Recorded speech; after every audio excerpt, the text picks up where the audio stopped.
Hello and welcome to the latest edition of Why the Hell Do I Do This to Myself? But I have watched True Lies, another fairly new TV show that remakes one of those beloved 80s, 90s, early 2000 properties and tries to turn it into a new IP for the streaming generation. True Lies was a 1994 film from James Cameron and Arnold Schwarzenegger. Though it was a big hit at the time, it's probably become James Cameron's least talked about movie. It was the first movie to cost over $100 million, but it still made a lot of money back. But the film follows a secret agent called Harry Tasker, who juggles a double life of being a secret agent with a more run-of-the-mill suburban family. Arnold naturally is too expensive or too old for TV, and he's been replaced in this series by Steve Howey, who's a guy I have never seen in anything at all, although I've watched all of Psych, and apparently he was in one episode. I simply don't remember it. With neither the looks of Connery or Moore or the physique of Arnold Schwarzenegger, he's more like a Wish version of Matt Damon. The showrunner here is a guy called Matt Nix, and his back catalogue includes a lot of things, again, that I haven't seen, though I did watch some of Burn Notice. His most recent credit is for a TV show that remade Turner and Hooch, and I'm pretty sure there was a lengthy list of people that wanted that remade. So the show opens with a scene where Harry is on the phone to his wife. He's clearly not telling her the whole truth. Even in this very first scene, what we learn is he's a cuck. His wife is so much better at him than everything. I mean, he might be a secret agent, but she's like a professor of linguistics. But after he speaks to her and says he's at some sort of computer sales conference, he then is further cucked by his team, who criticise him for being in love with his wife and for being such a wimp. And he remarks, "Can we tone down the toxic masculinity, please?" This team will go on to be one of the more annoying aspects of this show, but there are a lot of those. And it makes you long for the film, because in the film, there was no ensemble here. It was just Harry and Tom Arnold. The fact that we have these two extra people is clearly because this has designs on being sort of a Joss-Whedon ensemble cast. And that's made clearer as we go through by some of the dialogue that these characters use in discussion with each other. They're relaying what they're doing in such a way that it's obvious that it's just done for an audience that they have no faith in. That, again, is a recurring theme. They're breaking into this mansion, attempting to kidnap an arms dealer. And of course, the female member of the team is so much better than all the males. You wonder why they're actually there at all. Man, I love this thing. It slices, it dices, it cuts through carbon steel bars, and it's still sharp enough to slice through a tomato. Boys and their toys. Tom Arnold's character of Gib has been recast by Omar Miller, and he plays that amiable, bumbling, wisecracking black guy. It's become such a cliche that you have to wonder when this particular role, played in this particular way, is going to be considered racist. The show will quite often have a brief burst of music, and it's nearly always really, really awful. Should I die of ear cancer, I hope that my family will sue the producers of this show. The scene where Harry then beats up the security guard is cut with Helen doing a boxer-size video at home, and it's so obvious straight away that she's going to be, if not replacing him, then immediately recruited into the Omega sector. But the point of the film was that you didn't expect that. Here you expect it from the very first minute. That's the difference, I think, between 1994 and 2024. That it's not enough that Helen Tasker can be just the wife and the professor. She has to be both of those and the kick-ass secret agent. It's not possible in 2024 that won't happen. And it happens in the very first episode, whereas in the film it takes at least a little while before Jamie Lee Curtis becomes like kick-ass. But there's expectation. You see Jamie Lee Curtis in a film, you know she's going to start kicking ass, but there's still a delay, a wait. Here it's telegraphed so obviously. You have a whole series to explore the comedic side of him being this secret agent, with him having this double life at home, but they just can't do it. They just can't do it in 24. It's not possible. I also like to point out that these guys are firing Uzis at the guys as they're escaping. But this is not a getaway. This is a kidnapping. They have their boss in that car that they're shooting at. In the middle of this scene, we're seeing Helen doing parental stuff. And she goes in to check on her son. And he's like, "Oh, I'm playing computer games." Yeah, you're playing computer games, as you can see from the fact that there are computer games being played on the screen. But he doesn't have his hands on either the keyboard or the mouse. So who the hell's playing the computer game? Harry returns home, and on his doorstep again there's the debrief, like cover story review, and it's just, I know you have to do it for TV, but is this the time and place for this? This show, it simply can't credit its audience with any intelligence at all. None at all. Like, you could have done this. You could have had a shot of an aeroplane coming in, and then the car pulling up, and had like it done as a voiceover, and then it would at least have suggested that what you're seeing is more like a montage taking place at different times. Also in the film, they had a daughter, but they've got a son as well. How many extra characters does this show need? Because the daughter and the son, clearly there's a season arc for those. But the plot of the series is much more terrorist bad guy of the week. The family is like an aside to the plot. Now, that was true of the film as well, to an extent. So this is all just asides and delays, and most of it mildly irritating. So while Harry's come home with gifts for his family, and all of the family are really critical of them and just like, we don't want these, why has he bought these, he clearly doesn't know us at all. Supermum drops him off at school, and then because she's like bored with her life, she drives to see her friend, and she drives really, really, really fast. Now, I wonder what that could be setting up for later. Could it possibly be, the boxer size, the driving super fast, that she's going to become a secret agent before the end of this episode?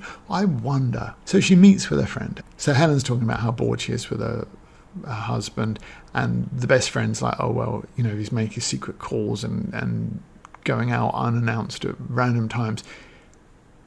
He's probably cheating on you. So this is the plot of the week. There's a terrorist cell that want a bomb. The weapons dealer that they tried to kidnap at the start had the inside track on that, but there's still one out there in the wild. They don't know where it is.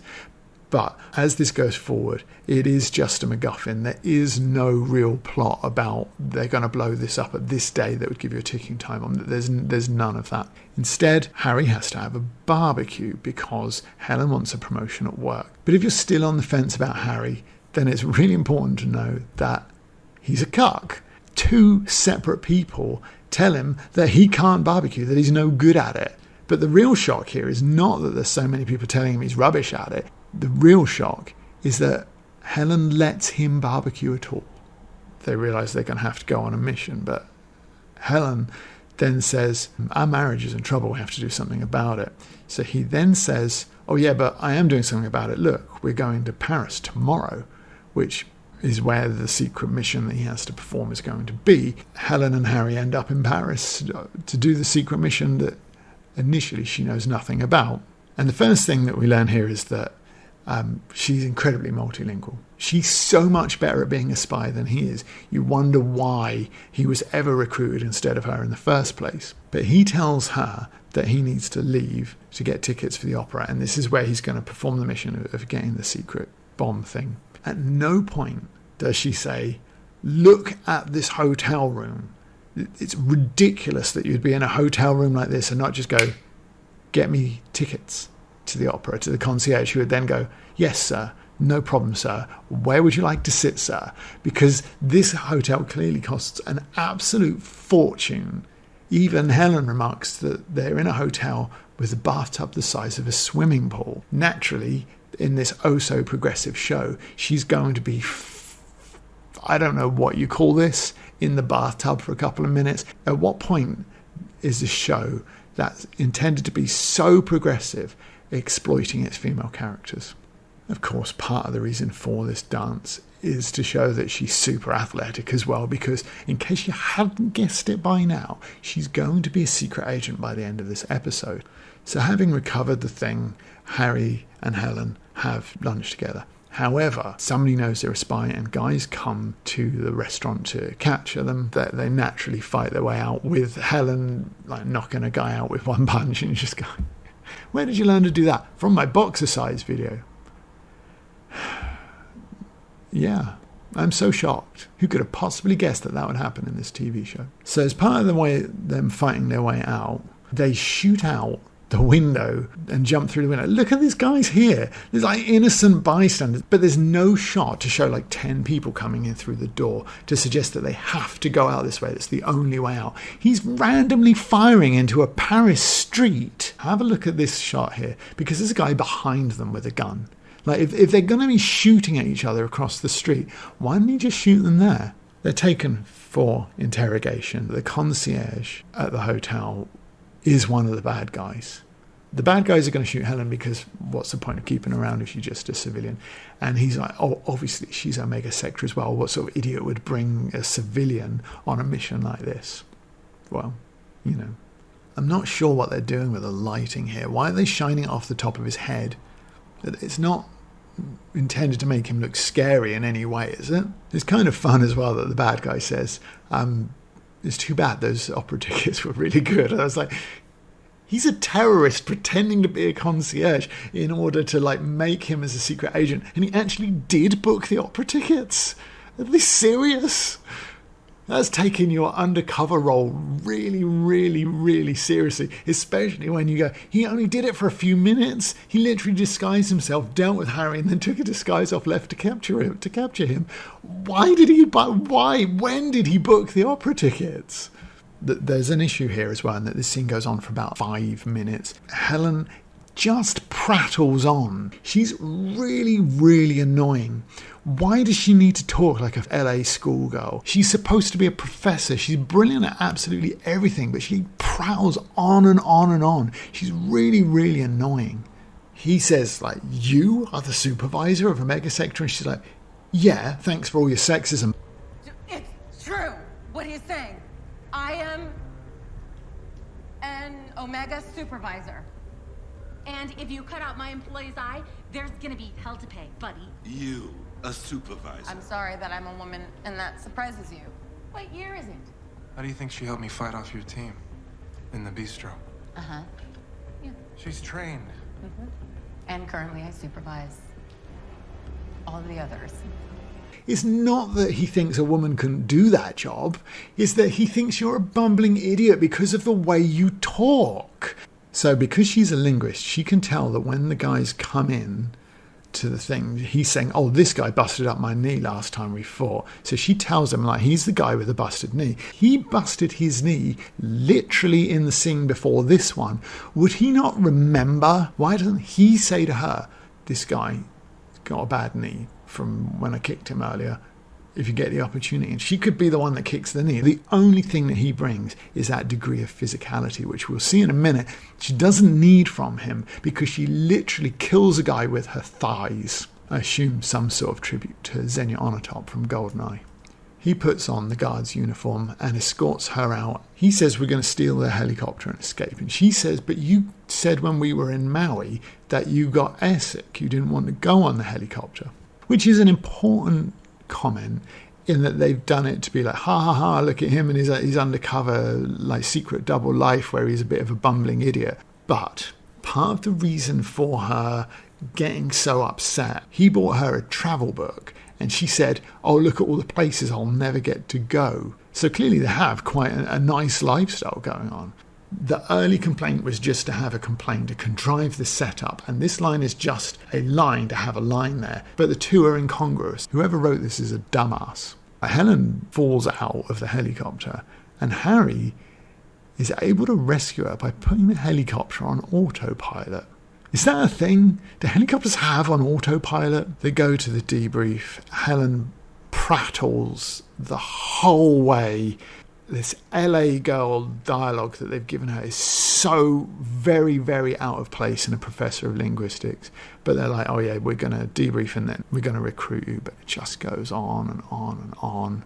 There is another unintentionally fun bit here. When they arrive home, the family's looking out the window and there's clearly some tension between them from having sort of discovered all this long history of lies between them. And the daughter says, do they look like they've just been on vacation? And the son goes, no. But the answer is, of course, yes. Literally everybody falls out with their partner on vacation, don't they? Everybody goes away. It's like, oh, we're going to have a great time. And they come back having argued over something and come back going, oh, I definitely need another vacation now. But not one with you. So this episode has done very, very poorly what the film did. And it's done it in about 45 minutes when the film's like 2 hours and a bit, I think. I'm wondering if they're going, do you know what?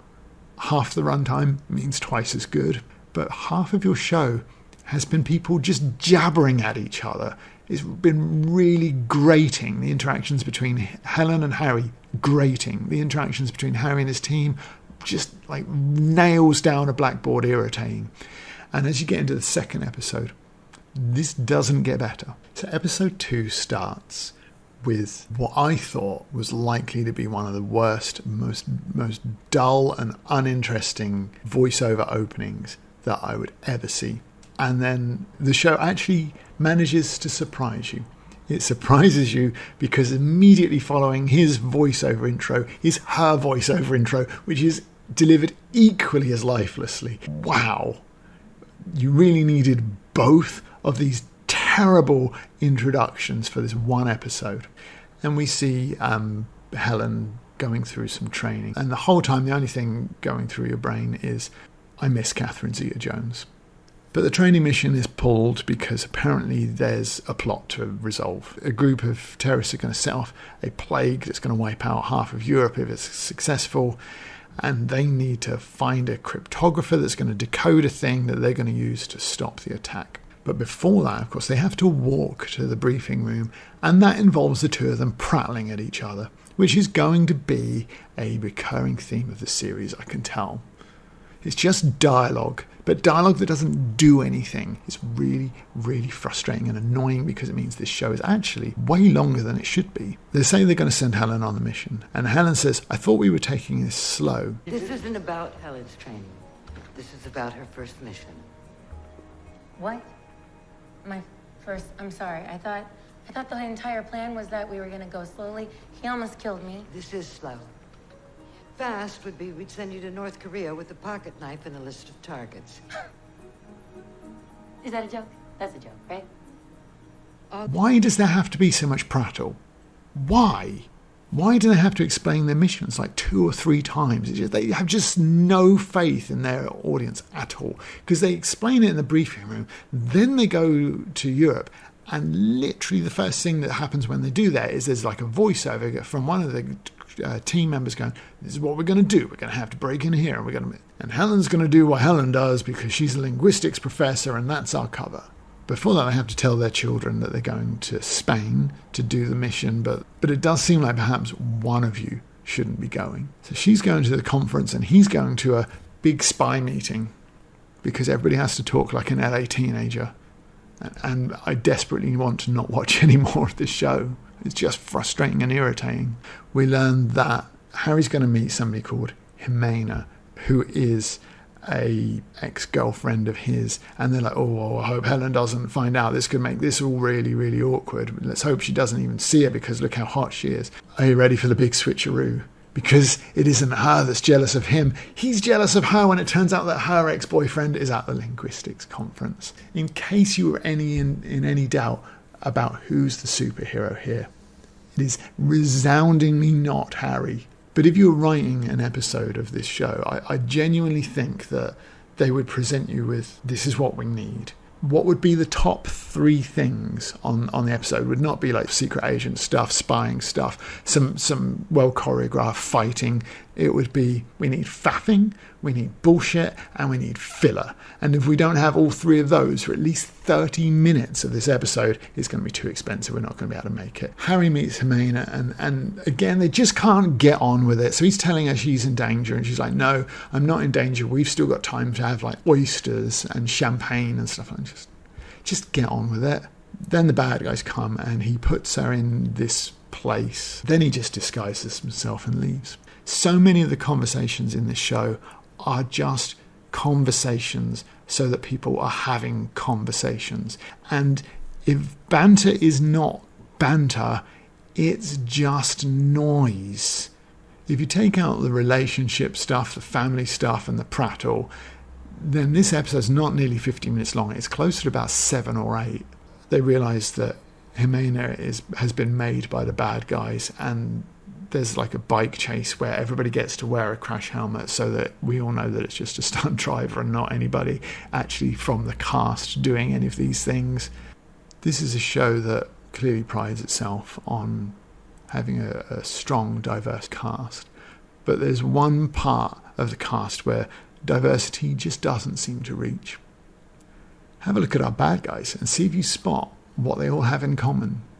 They do this thing quite often where there's like split screening. If you fancy yourself as kind of like an Alias or a 24 or even a parody of those things, then you have to either be good or funny. And True Lies is neither.